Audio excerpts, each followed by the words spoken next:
I thought it would be fun to go over the recent switching video I made to look at what went on behind the scenes, how it was shot, edited, and all the lessons learned from it. In his book, How to Operate a Switching Layout, Lance points out how even a simple switching layout can yield up to 2 hours of operations, especially when following real-life practices such as slow speed, brake test, and waiting for our imaginary conductor to walk back and forth. Considering that I did not follow any of these steps to the letter, I still ended up with over 50 minutes of video when all I did was some basic swapping of cars in a couple of sightings.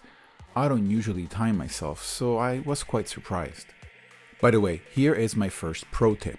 Don't let Lance's book get any humidity on them. They tend to melt and fall apart. While I enjoyed the length of my switching sessions, I did not think anyone would want to endure watching almost an hour of it, so I trimmed my video down.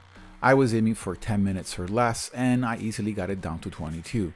It got a lot harder to bring it down to 15 and even harder to 13.5, and I really struggled to less than 12 minutes, where I was literally trimming a second here and a second there. The funny thing is that I had originally opted to make a switching video thinking it would be a quick and easy production, but quite the opposite was true. The lesson learned here is that making a switching video is actually significantly more work than just one of my usual rants, and that maybe I need to streamline this process a bit.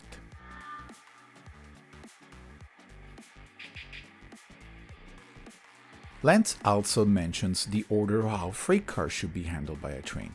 Did you know that loaded tank cars should not be close to the engine? Well, apparently neither did I, but by the time I realized this was a mistake, I had already filmed everything. And with the amount of time this had consumed, I did not want to start all over again.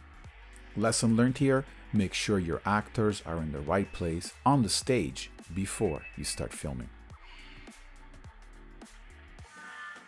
While some of the more cinematic scenes were shot with the Canon, the aerial views to give a broader understanding of where the train was in space and time were shot with my mobile phone.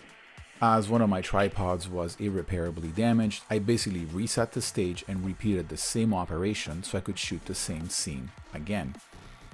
In most cases, I was able to match the continuity of the original video, but there are a few areas where I absolutely missed it, like in this case.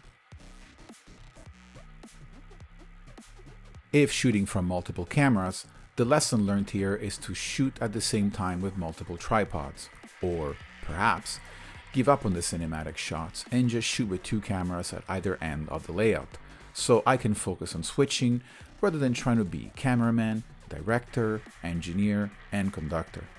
I guess ultimately it comes down to just how much time I actually have at end, so this may be a deciding factor in the future.